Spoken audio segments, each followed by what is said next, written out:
Hi guys! For today's video ay ngayon pa lang ako kakain ng tanghalian dahil ang aking agahan is kanina pa yung mga 11 guys. So busog pa ako noon kaya so tinamad ako magluto. So ang ulam natin is ang bagoong. So buksan natin.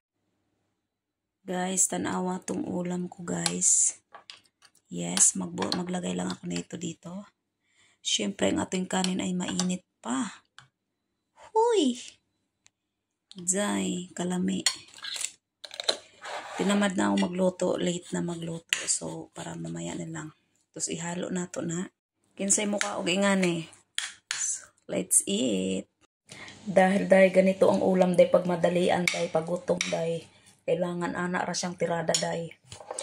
Unya day, ang bagoong day, ang udyap day nagigisa. Naraghan kayo day. Akong gibutang sili, ako nagigisa usab akong gibutangan og baboy. Day, magkinamot taron day, tanawa. Yummy day.